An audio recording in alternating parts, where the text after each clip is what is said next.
I'd like to call this meeting of the MUC Governing Board to order at 6:02. Ms. Hahn, with the roll call, please. Scott Bartle. Present. Tori Anderson. Present. Leslie Carlisle Barnett. Here. Jim Irving. Here. Patty Coutre. Present. Thank you. And leading us in the pledge this evening is going to be none other than Noah Coutre, who is a 6-year-old second grader at Pima Butte, correct? And the pride of our very own Patty Coutre. So Noah, please.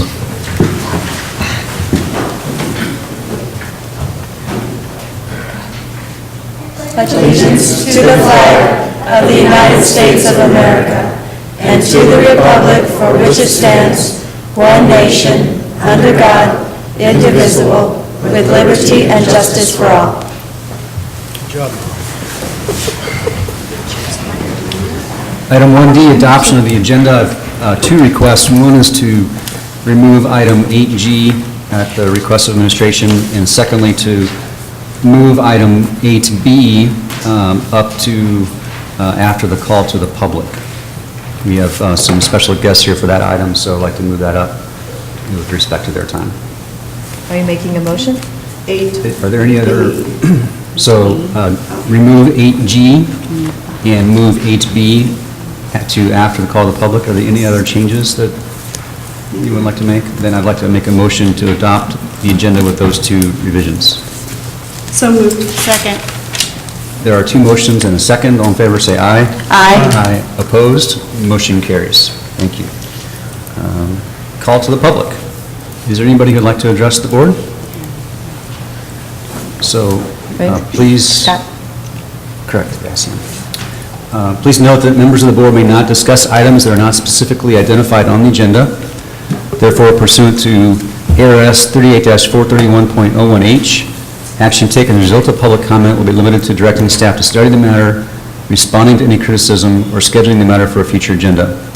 The board requests that all comments be limited to 3 minutes or less, and that the public refrain from the use of speech or language as offensive or inappropriate pursuant to board policy KFA. And please state your name and address for the record. Okay, my name is John Beatty, 40292 West Marion May Lane in Desert Passage. And I'm here as the Stake Public Affairs Director for the Maricopa, Arizona Stake for the Church of Jesus Christ of Latter-day Saints. And I have an announcement, public service announcement. You are invited to a community Thanksgiving dinner on November 22nd, Thanksgiving Day, 2012, at Our Lady of Grace Catholic Church at 45295 West Honeycutt Avenue. This event is hosted by numerous Maricopa community churches and organizations. For more information or to RSVP, which is required, please call 520-568-9573 in English. And I'm going to try this in Espanol. 520-413-5299. I don't know how to do all those long words, though. The City of Maricopa Youth Council also invites you to join them in their first annual Turkey Bowl flag football game from 9 a.m. to 11 a.m. at the Maricopa Meadows Park, open to all ages. And for myself, I have, out in my car, I have copies of the U.S. Constitution if anyone wants them. Thank you, Mr. Beatty. Is there anybody else who'd like to address the board? Seeing no one, we'll move on to item 8B, discussion and possible approval of early graduation for 4 high school students. Dr. Chestnut. The information is in your packet, and be glad to respond to any questions that anyone has. I'd like to understand that we have a few of those candidates here this evening, and their letters were very inspirational, and I would, if they would be so inclined, I'd love to have them come to the podium and give 30 seconds about their background and why they're hoping to have this item approved.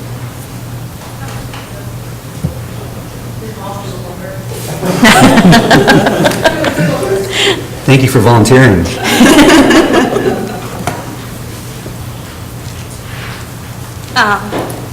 My name is Stephanie Mahalski, and I am one of the early graduate nominees.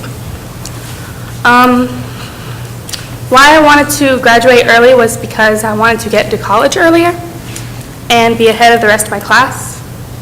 I'm not quite sure what else to say. What are you going to do Oh. next? What I'm going to do after high school is move on to college. I plan to go to either NAU or ASU and get my bachelor's in psychology. Excellent.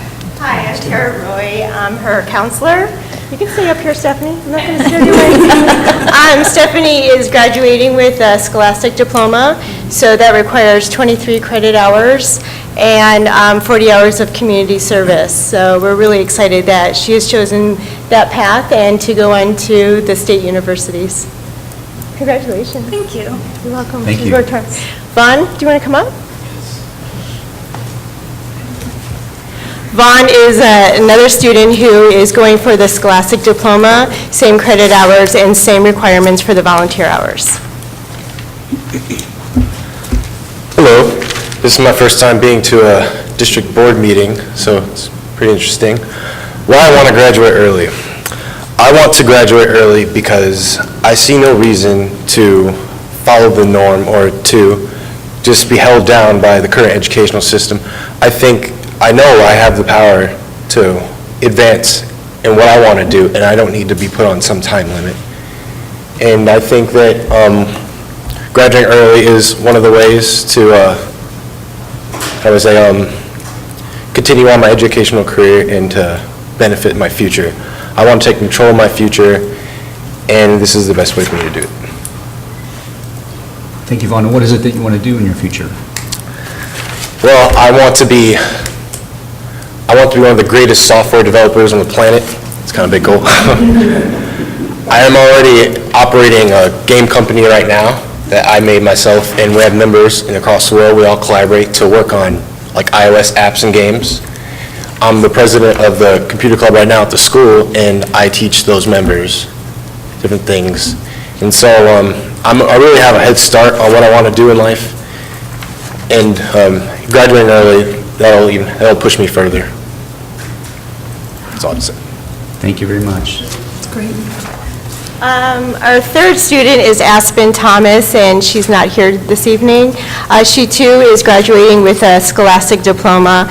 All three of them did exceptionally well. They've been doing summer school and working really hard to get all the credits necessary for them to graduate early. They also did extremely well on their AIM scores. So if you look on your packets, you'll see that each one of them did exceptionally well. So thank you. Thank Any you very much. questions about the packets you have in front of you?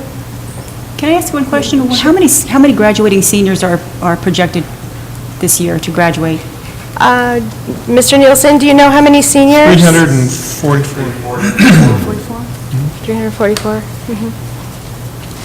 Any other questions? Thank you very much. Thank you. Is Alyssa here? Thank you.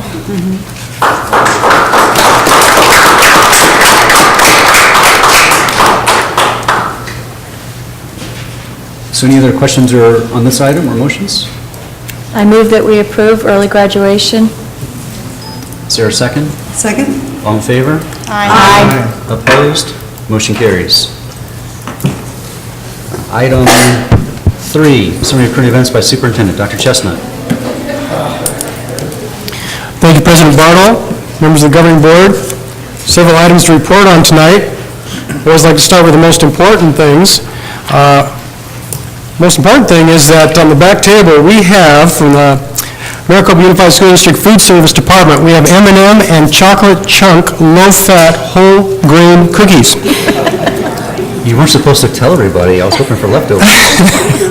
There's only 14 grams of sugar, there's 0 trans fat, 4% of the iron daily allowance. They meet federal nutrition guidelines. They're healthy for kids and grown-ups, and I believe we're serving these at school. And I sampled one, and they're excellent, so I can vouch for them. So I think Mr. Roush is even going to pass those around the audience so that we can sample those. So enjoy those. Thank you to Food Service for providing them. A couple other things on my superintendent's report. I have a few slides to go through. Top of the news is that the MUSD Facebook site has returned. And so I am not personally a Facebook user, my wife is, and I do go on my wife's site once in a while to check out pictures of our granddaughter, but for people that like Facebook, this is big news, because you can get current event news about the school district on your Facebook page, and I'm not sure if you have to like us or how that works, but we are there, and so just some of the newsworthy information. Michelle Garcia, my secretary, is posting that stuff pretty much on a weekly basis, so you can watch for that and get the latest news that way. Oh, my God. This was mentioned last week. Congratulations to Patty Coutre, who received her certificate of boardsmanship from Arizona School Board Association. That was a couple weeks ago down in Oracle, and I was down there with Patty. We're very proud of her. She's completed 45 hours of professional development of boardsmanship, and that's really above and beyond the call of duty. And I didn't have the picture at our last meeting, but this is a great picture. That's on the left is the executive director of the ASBA, Tim Ogle, and on the right is the elected president of ASBA, who's a governing board member from, I forget which district. But anyway, it was a very nice evening, so congratulations to Patty. Big week last week at Maricopa High School. It was homecoming week, and the Rams won the game 34-18 and beat Coolidge. And as a result, we'll be heading to the playoffs. So we're very proud of the Rams. Record of 6-3. They have their final regular season game this coming Friday at home. It was a very exciting week, and I had the opportunity to attend the game. A lot of excitement. The Spirit Couch is always a big hit in the end zone, and I'm not sure how you got to sit on the Spirit Couch, but if you were a lucky person that sat there, it looked like a pretty good deal. And we announced the homecoming king and queen, and that is Brian Knight and Audrey Bouchian are the homecoming king and queen.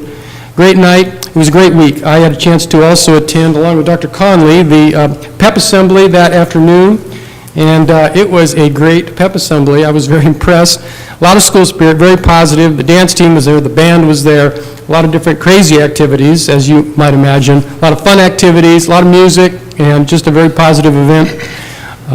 The carnival was amazing, and I didn't really stay for it, but I did observe the setup, and I've never heard of a high school that has a carnival setup like that. Apparently, it's a long-standing tradition here.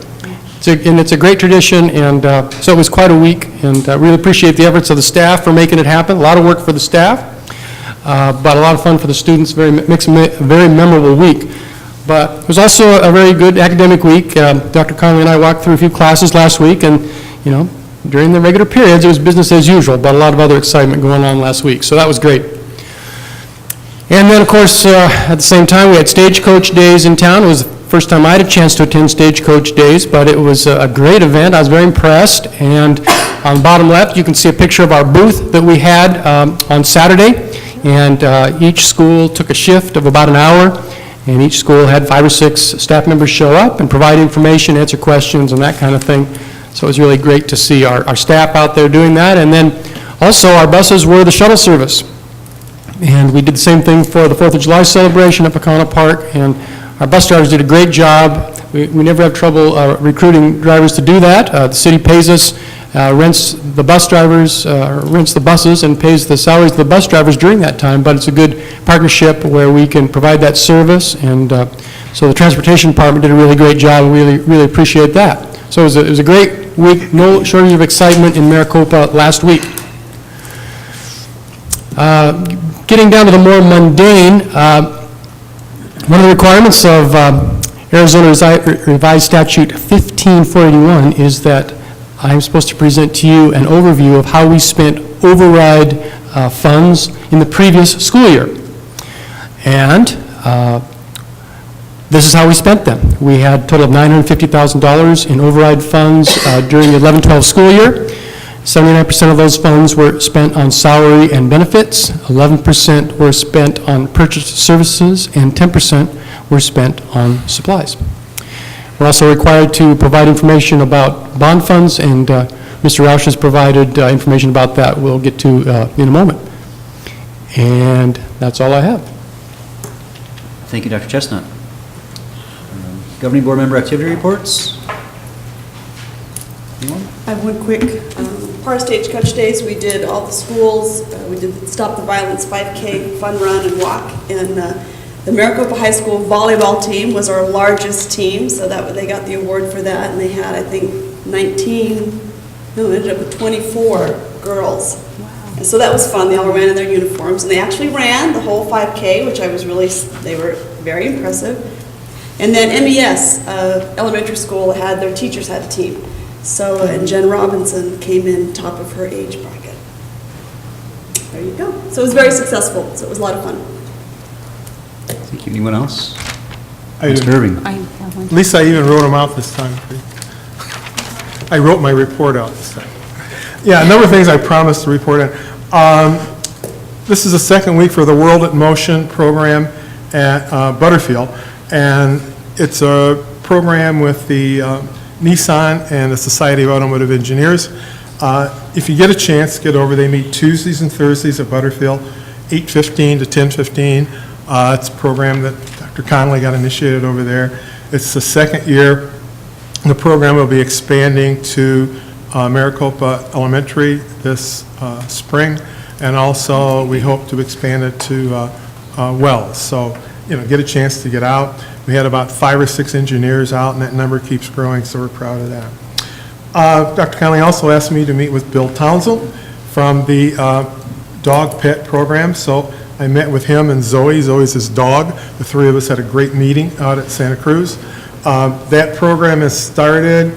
If you'd like to visit, it's at Santa Cruz on Tuesday and Thursday, at Butterfield on Thursday. They're going to start one at Maricopa Elementary and also the high school, and also at Wells. It's a really good program. They're expanding it where they are having a reading program.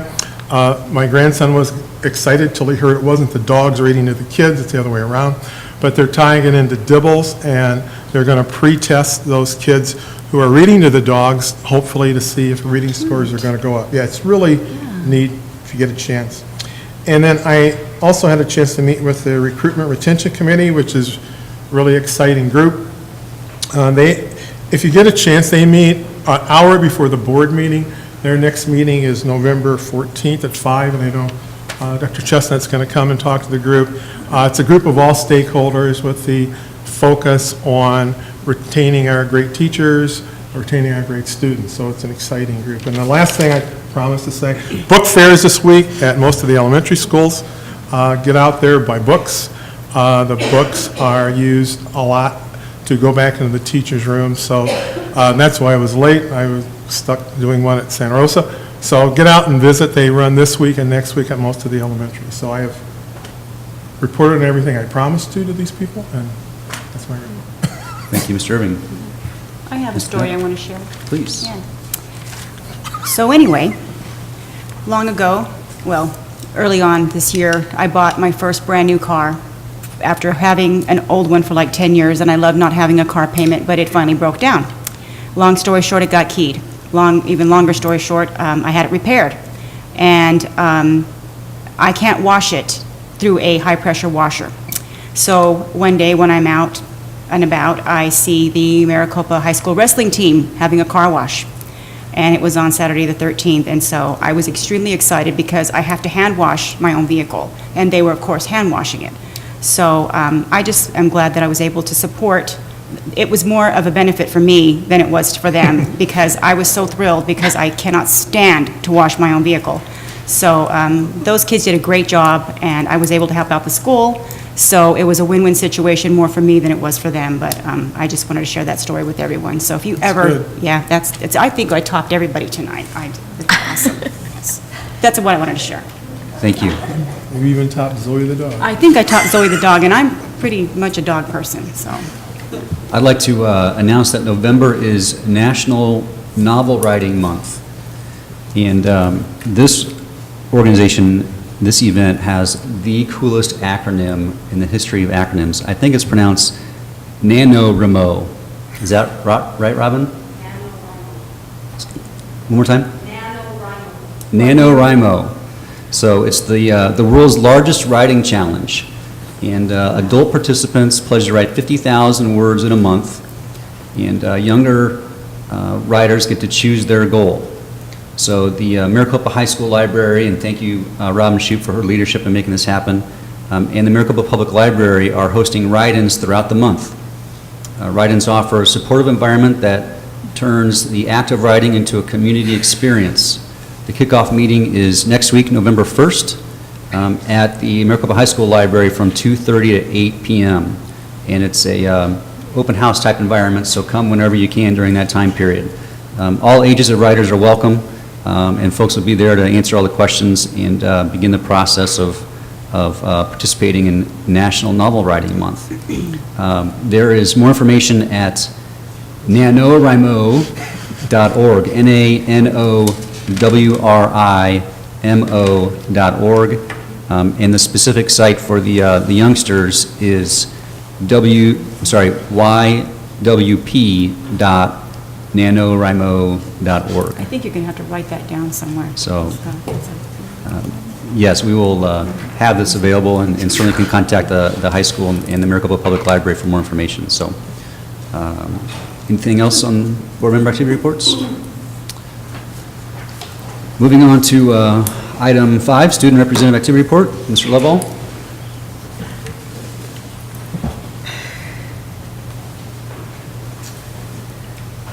All right, I have a PowerPoint tonight to share with you guys, so good evening, President and the board, Dr. Chestnut. Have you been working with Dr. Chestnut on the PowerPoints? I know. I figured it'd be a cool thing to do, so As long as you have pictures, we're good. they're all pictures, so it's the best. First off, I want to start off thanking Dr. Chestnut for the wonderful comments about our high school homecoming. And we just recently ended our homecoming week, and some keynotes were the carnival and how awesome the turnout was. We had tons of members of our school come out and support. All of our clubs walked away with some money, so let me try to, and if you can't really see it too well, but it's dark, but President Bartle was riding our zip line at school, so it was a good shot. We just had some blow-up things like boxing, some seniors. This is a random spirit day where we dress in our PJs at school, so point that out. Our pep assembly, we did raise lots of school spirit in that. The seniors did win the spirit stick again, and it was just it's a great turnout for that, and thank you guys for coming to that too. Zip line, cheerleaders, and then our high school football team is going to the playoffs, and there's a home game this Friday, so be there. And if we win, we have a better seed in the playoffs, so it just determines that. But if we lose, our student council has an idea of putting together a Rooter bus, so we could travel to our away playoff game, but cross our fingers so they win. So, and a spirit couch to touch on that. The most spirited kids in the audience come out, and then a student council member will go and pick 5 kids to sit on the spirit couch. So that's how you get picked. So it's a great opportunity to show spirit and dedication to our football team. So. Can the board try out for Spirit Couch? Yeah, you just paint your body, go crazy. So Oh, yeah. what the high schoolers do. But that's all I got. All right, thanks, guys. Thank you very much. I don't know how to end it. But. Information items and work study. Dr. Chestnut? Item 6A is Common Core Standards Tool Software Presentation, and we're pleased to have Pinal County School Superintendent Orlando Roberts with us this evening. Very happy to have Orlinda Roberts here. So she is here with some staff members, and I'll just turn it over to her. Yes, thank you. Thank you to Dr. Chestnut and the Maricopa Governing Board. I brought my staff over to do a presentation on the Arizona Common Core Tools.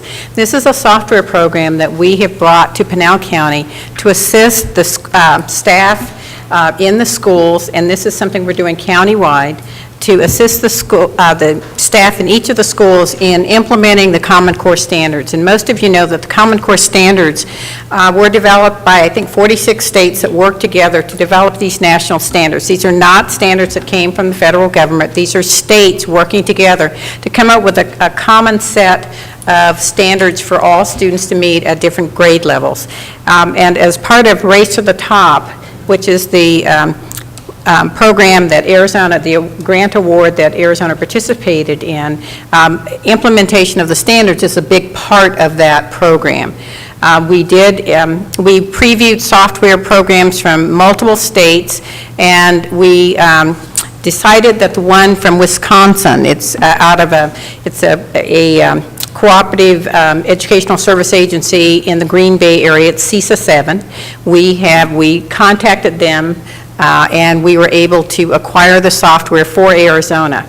I only looked to acquire it for Pinal County. However, the agreement I had to reach with CISA 7 was that we would become the sole source for the state of Arizona for this software. So Pinal County is the sole source for this software. It is being provided free to each of our Pinal County districts that are members of our Pinal County Race to the Top Consortium, and Maricopa is part of that project. We wanted to present to you what your staff is being trained on and the tools that you will have for implementation of the Common Core standards. I'm going to turn this over to my team, and feel free to ask them any questions that you might have. I think it's really an exciting project, and we're just happy to be partnering with the district. First, I'd like to introduce, who's going to start? I will. Frankie Sullivan is our math specialist. Heather DeFrancisco is our English language arts and reading specialist. And Joel Villegas is our STEM specialist. And they all work in my professional development division. So, thank you. Good evening. What a wonderful introduction. As Orlinda said, we're here to introduce the two software tools. Collectively, they're called the Arizona Common Core tools. There are two of them that we will kind of give you a flyby or as a drive-by, whichever you prefer, feel more comfortable with there. But essentially, we'll do a run-through with the information and background regarding these tools, and then we will do a live preview. I couldn't come up with that word. Where was that? But we'll do a quick live preview at the end. You can ask any questions, and we can move around in the tool for whatever you want to see. So, as Orlinda was stating, we have the new Common Core tools, the new Common Core standards. We need ways to get effective instruction into the classroom, or in other words, these are dense, big change standards. So when teachers have to go back and really evaluate what they're doing in the classroom, plus come up with new ways in the classroom, plus decide on effective ways to present this, it becomes an overwhelming task. So these tools, what they do is they provide a coalescing framework for which they can present and wrap their brain around these new tools. So as you know, with the Common Core, the state of Arizona, or the Arizona Department of Education, rolls out certain trainings to help get teachers, educators started with these new standards. And the phase-by-phase rollout has been in phase 1, which started in 2010-11, and the standards themselves were approved by all the states and brought them on board. Really, we had this awareness phase. And in building awareness, we were getting teachers, educators, administrators, everybody to know what was in the standards, what is the change, what's involved in the change, what's the implication for the teachers in the classroom. Phase 2 has been coming along, 11, 12, 12, 13, which is what we're currently in a lot. And what we're trying to do now is take that awareness and put it into a knowledge. We want to incorporate curriculum with these standards. And then ultimately, the assessment is coming in 14, 15. Excuse me. So 2 years, 13, 14, 14, 15, we would like to see, or the state would like to see, that there's a full implementation of the standards. We know what they are, we know what their implications are, we've built curriculum, and we're effectively using them in the classroom to prepare students for the assessment. So that being said, on these 3 different phases, remember, chime in at any time. On these 3 different phases here, institutions, school districts, charter schools, anyone out there has multiple entry points. And those entry points are that awareness stage. Just know what they are. Believe it, there are some places out there that are still just getting to know that they are there. Then we have this knowledge stage. We know what they are, we know they have them. What do they look like?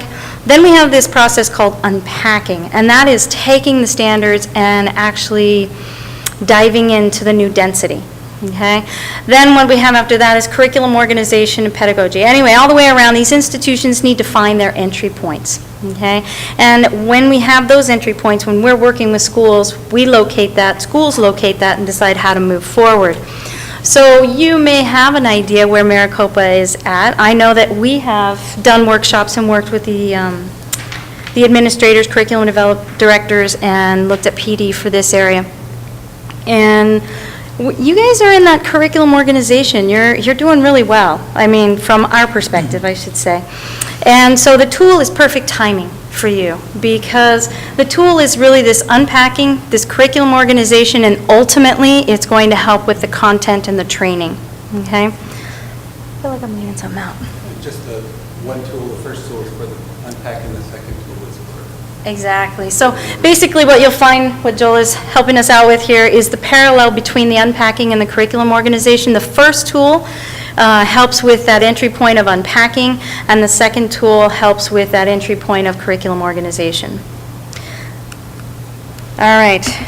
So the unpacking stage, what does that mean? All educators should, to understand standards very well, go through some unpacking process. The state has a training that we also duplicate, which does this unwrapping or unpacking. The purpose for unwrapping and unpacking, as I was saying before, but it's really important to understand, is that the standards themselves are now dense. From a mathematics standpoint, they've really enriched concept along with procedure. This is a big change for understanding mathematics out there. So when we go through this process of unwrapping and unpacking, what we build or what we pull out for ourselves is the understanding of how dense they are, what that density means, the deeper understanding of what's in the standards, but also the intention. You can't always read and go, this is exactly what it is. There has to be intent. What's the intention behind this knowledge? What do we want these students to walk away with and understand?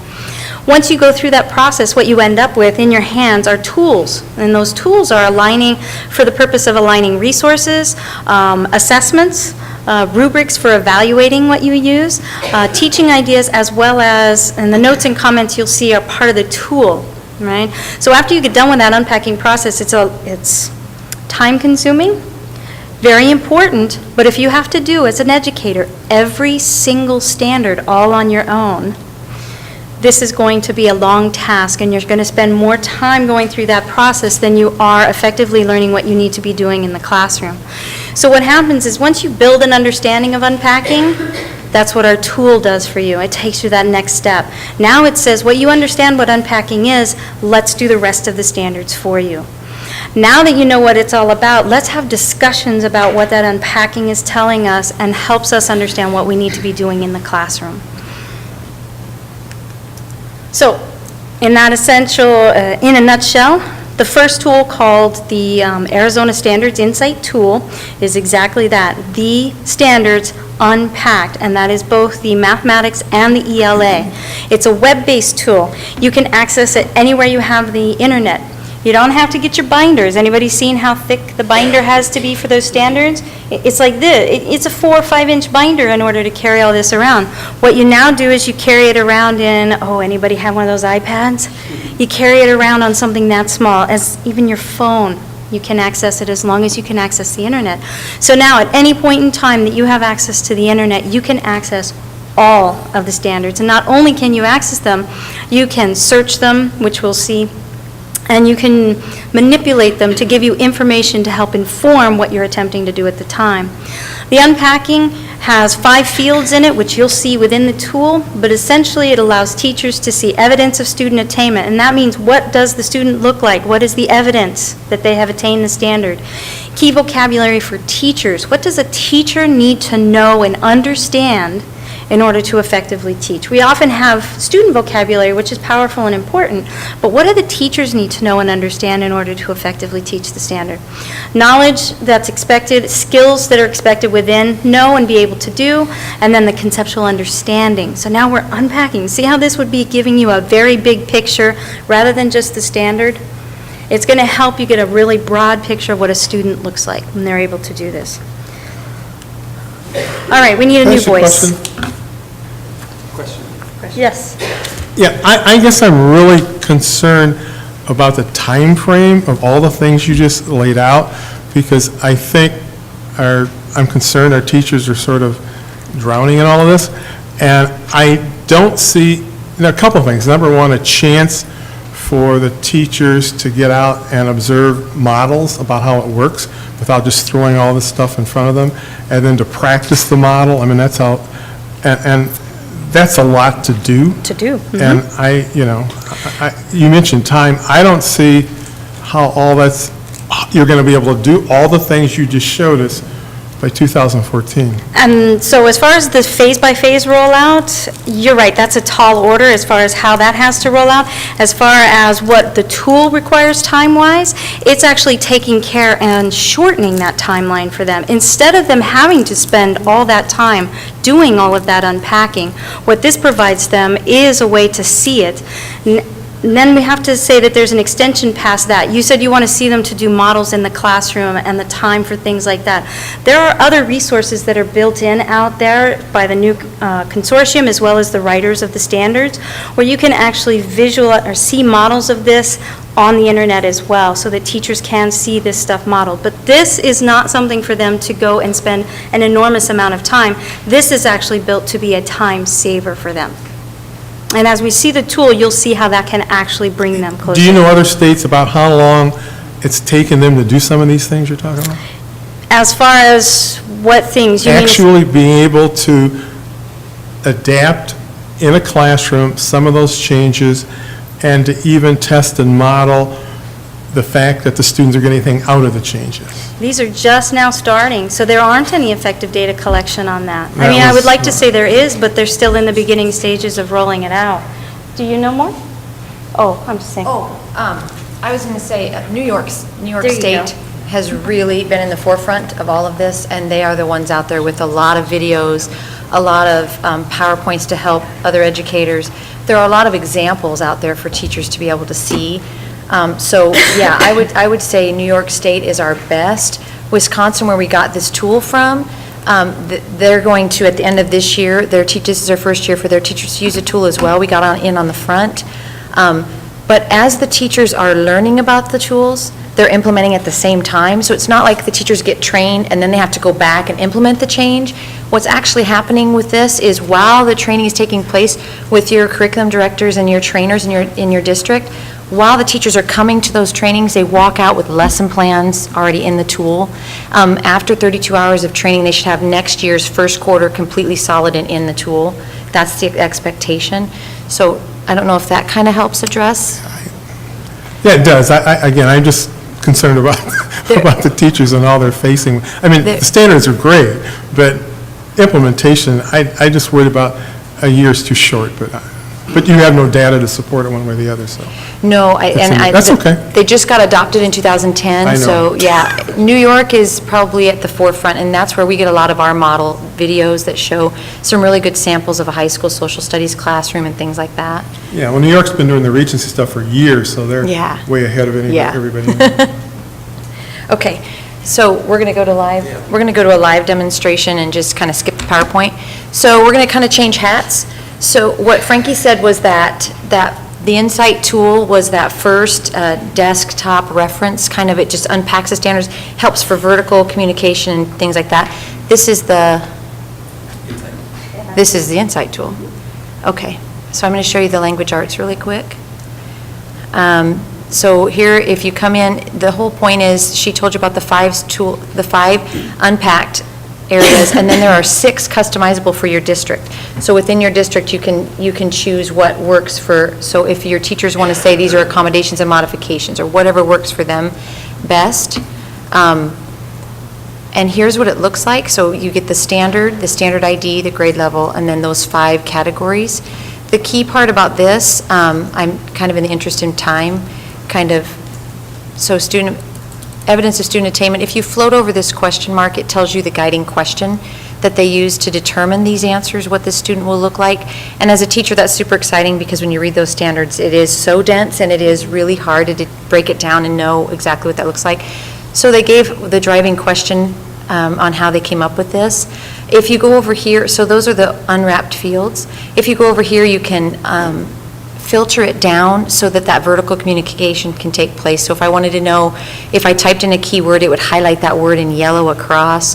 I can break it down by grade groups. So if I want my 3, 4, 5 teachers to have a conversation, I just click on grades 3, 4, and 5. I can click on what anchors, if I just want to talk to them about writing, I can click on that, and it filters it down. The really cool part is right up here, it tells you how many standards you have all together, so the teachers know now exactly how many standards they're responsible for. That's nice to know. I'm just trying to, in the interest of time, I'm going to pass it over to math and see if there's anything they want to touch on, then we'll go to the other tool. As you brought up the time factor before, sorry, grabbing myself, restarting here. This component over here is what really helps with the time factor. So at any point, I can filter based on what the new domains are. I can filter based on conceptual category, and if you're familiar with the standards, that's only for high school. Then I can also do it by grade group. I can do vertical alignment. I can look at 3 grade levels at a time, high school only. I can narrow down the standards that I need to and do a comparison with collaborative work and save time by investigating the standards. I can also, as someone who may be moving or thinking that the 2008 and the new Common Core are different, I can find where they're actually similar through keyword search as well as the other filters. So again, this is a time saver, giving teachers, educators an opportunity to get a bigger picture. And then the other tool, Joel, would you like to start us up with this other tool? Okay. And just to, let me go back on the insight. Sure. You can keep it in there, but on the insight tool, the power that some of the things we use it for in STEM education right now, a lot of teachers are doing project-based learning, which they're integrating a lot of the different content areas. So some of the middle school teachers that are science teachers are being asked to integrate the mathematics Common Core standards. So a lot of them take a look at those standards and go, whoa, what does this mean? I teach science. So a lot of times they don't have a lot of time to collaborate with, with their across content areas. So this is a good tool we're using with them to open that up, look at those science standards and see, oh, okay, I get a better understanding of what the standard shows. So that's another way that we've been using it. How do you click? Okay. Yep, I'll give it over. You can keep talking, I'll show it. So the second tool, the Curriculum Companion, is more of your organization of the standards. So that's just an unwrapped reference of where you could reference the standards, get a deeper understanding of the standards, the Insight tool. The second tool, called the Curriculum Companion, is actually been laid out in a teachable manner. So now the standards have been put. I'll show you the math, and then she could talk a little bit about the ELA, how those are structured. I'm too old and I can't see, so Which one give are you me looking just for? a moment. I was just looking, you were in 3rd grade before, right?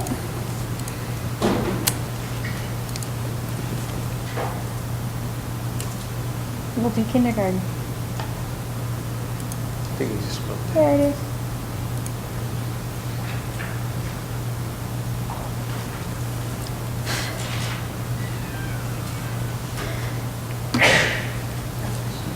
There you go.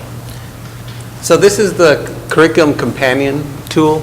So here it's actually laid out into an actual scope and sequence. So for each of the individual grade levels, the standards are clumped together by conceptual understanding into modules. So they're organized into a teachable fashion. So this would be a kindergarten look at the school year. So the inquiry modules, 1, 2, 3, 4, 5, there's 5 in kindergarten. They range from 4 to 8, depending on grade level. The title of the module gives a teacher an overview of what's going to be covered in that module.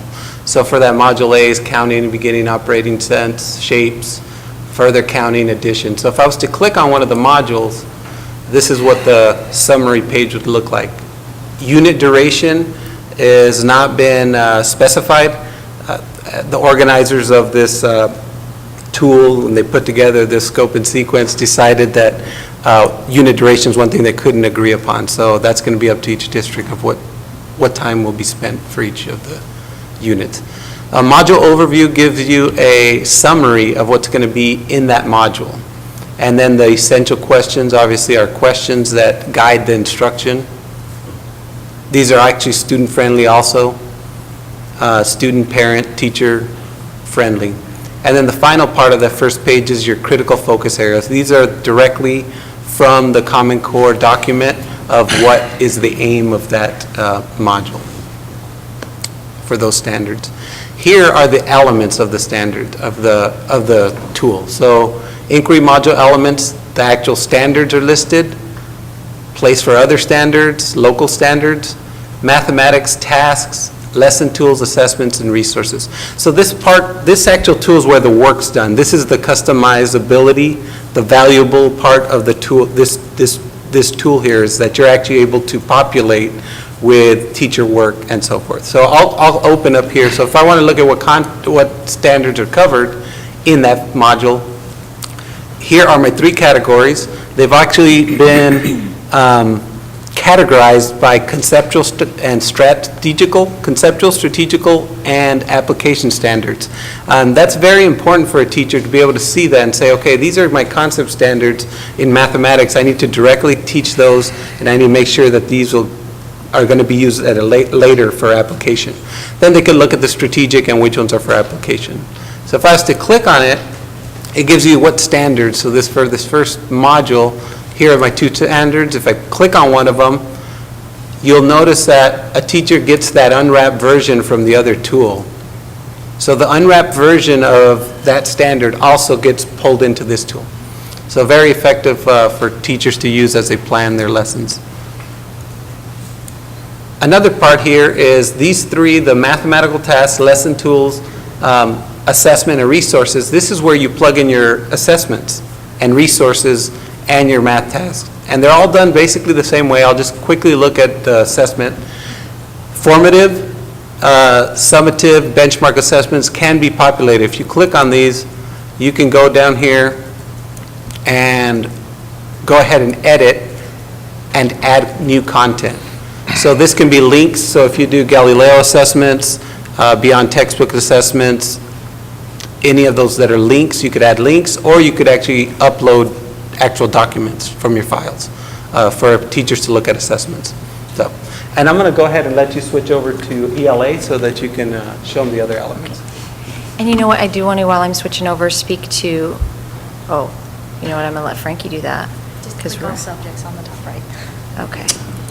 I do want to speak to, as a teacher, through the lens of a teacher, when we sat at the training and we saw this, it's a daunting task when you get asked, when you get handed the new standards. They're very, very dense. They're very, very comprehensive. And to try to figure out when and where I'm going to teach them is a lot to ask a teacher or a team to come together and decide. So the exciting piece through the lens of a teacher when I sat there with my mouth open was, now I have a scope and sequence. Now I know. So as far as the time factor to help the teachers prepare for the assessment, they've laid it out. Every standard is addressed throughout the year, and every single standard not only is explicitly taught, it is brought back through the application phase and transfer, so that cyclical review is there, so you know that as a teacher. So that's helpful as a teacher. That piece makes you feel a little bit better. Very quickly, the language arts is broken into 4 OEUs, basically by quarters. It builds in sophistication throughout the year. If we click on it, it's broken into modules just like math. However, the language arts does give a length of time. It still gives that synopsis, those non-Googleable questions, the strands. Just to touch on something that, to add to Joel's, when you click on lesson tools for your teachers when they go in and they're populating your assessment, so this is that place where all that work they've already done, the curriculum mapping they've already done, all that work those teachers have already put in isn't going to be reinvented. This is just their place to put it all in one place together and share across the district. So those veteran teachers are helping those new teachers, even if they aren't the same school. They're all seeing the same things. This is a coachable, the built-in coach. It's a lesson teaching points. It tells those new teachers when to demonstrate, when to teach aloud and model. The lesson plans are very, very teacher-friendly. If you have a template that you guys use, it can be populated very easily. But all they have to do is click and choose which standards they're addressing here and pull them right in. So it's just very user-friendly, and it gives the teachers that means to put all their hard work in one place. I get to finish us out here. So we have 2 tools, Arizona Common Core tools. The first one helps teachers wrap their brain around what's in the standards. Also to understand that this isn't a change, this is simply a way of bringing depth into what we are trying to provide for students through concept, and well, I'm in math again, but concept and procedure, as well as the ELA, bringing back this idea that we have 2 different viewpoints, not just literature and great Shakespeare, but also how do I write, how do I do it effectively, how do I read. And then the second tool gives us a framework a scope and sequence, so that teachers don't have to reinvent or sit down and try and do that first. This framework is built on the standards, it's built on the sound knowledge of what the standards contain. It gives them a starting point to launch forward, implement what they already have. If they need to change it a little bit to bring the new standards, now we're looking at just the changes that need to take place, not starting over. Any questions? Yes, sir. It's not a question, it's just a comment. A practical standpoint. I'm in a third grade math class. I have 32 students by myself. I understand that I have to go in, understand the standard, understand that I'm to bring within X period of time all 30 of those kids up to that standard where I can then document that they reached attainment. I have in that classroom 5 kids who exceed that in a third of the time. I have 5 who will take 2 years to do that. I now have to be trained on differential teaching to do that. I just worry that's an awful lot. That's incredible. You know how this can actually effectively help that teacher? Is one, somebody who's already had to make accommodations can now share that information. So this teacher is now not alone. And some situation that they've already seen, somebody else will share, and this will be calm knowledge and availability. On the Unpack tool, those customizable fields, this is where you can list out accommodations. So you can already address, someone who's already dealt with these accommodations and these gaps can input that information. Now I'm a new teacher. I'm that third grade teacher that hasn't dealt with those accommodations yet. I have a quick reference tool that says, here's what you're likely to see for your lower end student, here's what you're likely to see for your higher end student, and if you're trying to advance them beyond the grade that they're in, this tool also allows for vertical alignment that says, if your student is here, we know that they're going to start here, so you want to get together with the next grade's level of standards, whether that be a different teacher or however your district chooses to approach enriching and creating forward. It also allows them to make notes of, well, if they're already at that attainment, what I need to do next is enriching. And again, the time saver component comes with, I don't have to go start over with these students. I can go look at what's already been done and choose a path. And also for in this tool, in the companion, this template, that's a sample template, does have different entry points also. Okay. So for the math, if you have a kid that's slower, when you go to input that, you could have 3 different entry points. So for this lesson and this standard, the lower kids enter here with this activity. So there'll be an expectation per level? Yes, and it could be implemented, and now it's shareable. So now you do have a teacher going, oh, this has been populated already from 2 teachers at this school, but I get to use it. The teachers will understand that it might not be practical to think all 30 of those kids. Start at that point. Well, that's great if they can, Yes. to do that. And we have a new rubric that just came down to this day. It's called a Tri-City rubric or Okay. Tri-State rubric, and that's embedded in the training that the certified trainers will receive. So every teacher learns about that rubric, and through the criteria, the third piece that they evaluate their lessons and units is on addressing every student's need and how did that lesson do that and meet that need. Okay. So that's embedded in the training also. Yeah. Is the ability to share lessons and accommodations, as you say, is that just within the district, or is it countywide or system-wide? It depends really on what the district chooses to do. We have some smaller districts and some even larger districts that are choosing to share across district boundaries. That's up to the district, how they want to, what limits they want to put on this. And you will have gatekeepers within your district, even within sharing between schools, because with the rubrics that are now being developed to evaluate lessons, you may want to make sure that the lessons that are posted really, truly are excellent lessons for addressing the standards. And where that student is on the standard. Pardon? And where okay, that's great. Yes, yes. And so there's a lot of customization that each school can do. And I think it so, sounds like it's going to make it easier for the teachers very definitely. to implement the course Eventually. standards. Exactly. And So this we've is, got some smart teachers. They're already It's got nothing to do with smart working on teachers, it. that's a lot. yeah, and you to don't absorb. have to start over. This tool is a repository for what you've already done, the things that you want to keep, and can share across the boundaries of, across, within a school, across schools, across the district, or even across with other districts. It's up to you. What percentage of districts in the state are using this? Right now, Pinal County has it. We are the gatekeepers for the state, and we have already done presentations for the Department of Ed. We are being called by other districts in other counties, but my priority right now is getting our Pinal County schools going with the tool, and we will look at addressing others outside of Pinal County, maybe starting second semester. My priority was Pinal County. When I went out looking for something to help, I was looking for Pinal County. I was not looking to become a software vendor, but that was the only way we could get it for Pinal County. So we made the investment for Pinal County, and when we do market it to other schools, this will help support the program for Pinal County schools. When do you think you'll have some data about the effectiveness of the tool, that it's really reaching your expectations? So our first round of data collection will occur at the end of this school year. We Okay. only recently obtained this in March, so we can't collect data until it's Well, I ready. understand that. Yeah, we're just implementing. So you'll we have just the started first our- set of data At the end of this school year. Yeah, Mhm. yeah. And then we will use that to make adjustments for next. Yeah. Also, we have to make at the same time Park and their frameworks and the Right. assessment makes their changes. So we're trying to make sure that we're staying on level with that as we Okay. go along at the same time.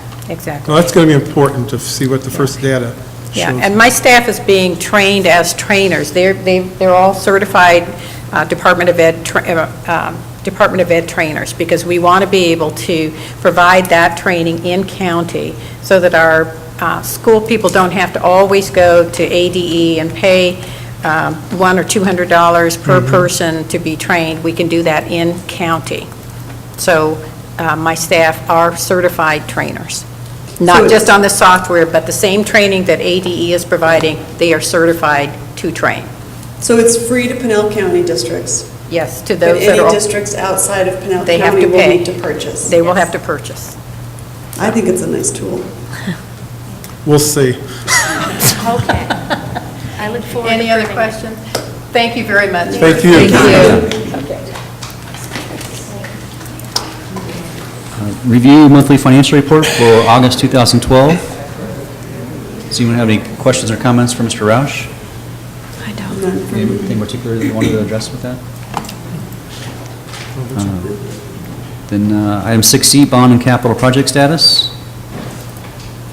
Everybody saw their staff report on that. Any questions or comments, discussion? Nope. Thank you, Mr. Roush. You must be very thorough with your reporting. Item 7, consent agenda. Is there a motion to approve? Motion to approve consent agenda. Second. All in favor? Aye. Opposed? Motion carries. Item 8A, discussion and possible approval of personnel schedule, which includes resignations, reclassifications, terminations, non-renewals, new position requests, employment ratifications, stipends, leave of absence, FMLA requests, and other administrative actions. Mr. Beckett. Thank you, President Bartle, members of the Governing Board, Dr. Chestnut. You have in front of you the personnel schedule. We would like to tonight suggest that we pull item number 29 and number 30 from the schedule. And I'll take any questions at this point in time. No, that was my question, so you're off the hook. Is there a motion? Motion to approve the HR schedule as posted with 29 and 30 being taken off. Second. All in favor? Aye. Opposed? Motion carries. I'm going to recuse myself on item 8C as it deals with a voucher for advertising for my company. So, Vice President Anderson? Okay, we'll wait for you to leave, then we'll really talk about it.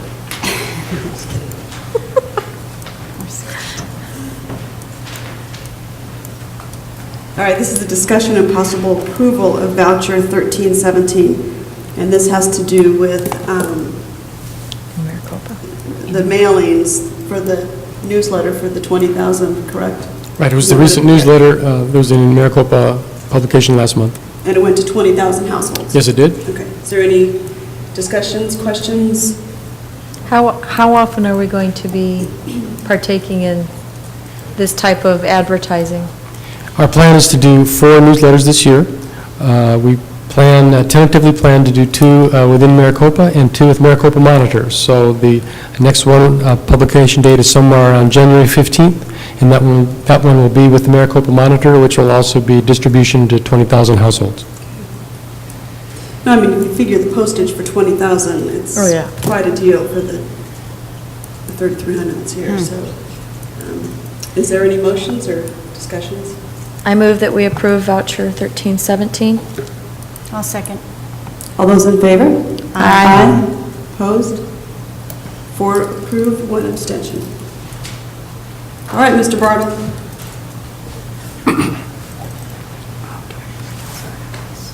I just lost myself. You okay? I found myself again.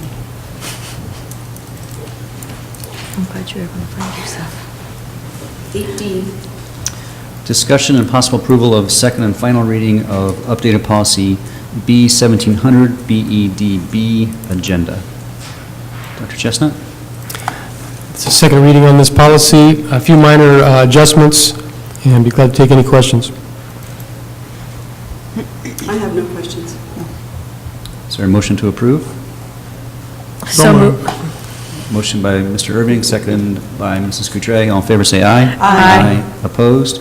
Motion carries. Item E, discussion and possible approval of second and final reading of updated policy D2750, DJE, bidding purchasing procedures. Dr. Chestnut?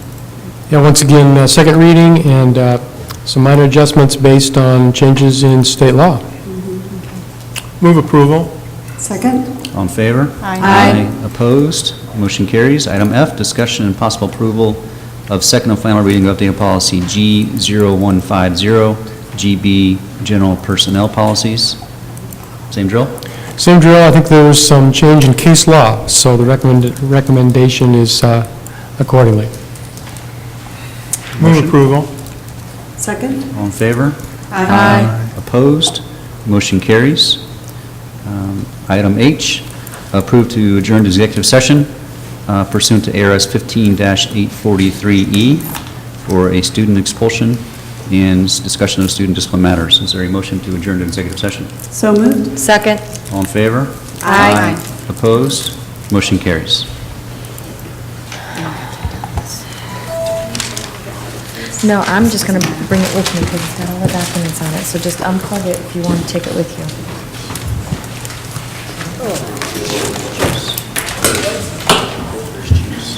They were supposed to put power cords in there, so if you want to take the power cord with you.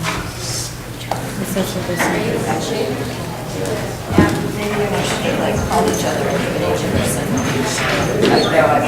Oh, I don't think Scott did.